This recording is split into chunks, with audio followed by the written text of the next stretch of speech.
પિતૃપક્ષમાં દરરોજ 3 જગ્યા પર પ્રગટાવો દીપક. પૂર્વજોની સાથે માતા લક્ષ્મી થશે પ્રસન્ન, મળશે આશીર્વાદ. 1. પીપળના વૃક્ષ નીચે. પીપળના વૃક્ષ નીચે દરરોજ સાંજના સમયે કાળા તલ અને સરસવના તેલનો દીપ પ્રગટાવવો જોઈએ. પીપળના વૃક્ષ પર દેવી દેવતાઓની સાથે પિતૃઓનો પણ વાસ હોય છે. તેથી પિતૃપક્ષમાં અહીં દીપ પ્રગટાવવાથી પૂર્વજોના આશીર્વાદ મળે છે. આ સિવાય આ વૃક્ષ નીચે દીપ પ્રગટાવવાથી માતા લક્ષ્મી પણ પ્રસન્ન થઈ તમારા ઘરમાં વાસ કરે છે. ઘરના મુખ્ય દ્વાર પર દીપ પ્રગટાવીને રાખવો ખૂબ જ શુભ ગણાય છે.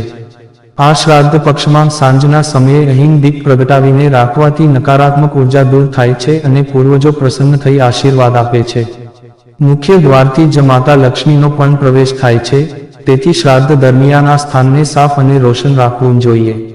પિતૃઓની તસવીર નીચે. ઘરમાં જે સ્થાન પર પિતૃઓની તસવીર લગાવી હોય તે સ્થાન પર દીપક ચોક્કસથી પ્રગટાવવો જોઈએ. ઘરમાં પૂર્વજોની તસવીર નીચે દીપ જલાવીને રાખવાની વ્યવસ્થા ન હોય તો તસવીર પર દીવો બતાવી તેને દક્ષિણ દિશામાં રાખી લો. આ ઉપાય કરવાથી પિતૃઓની કૃપા સદૈવ બની રહે છે.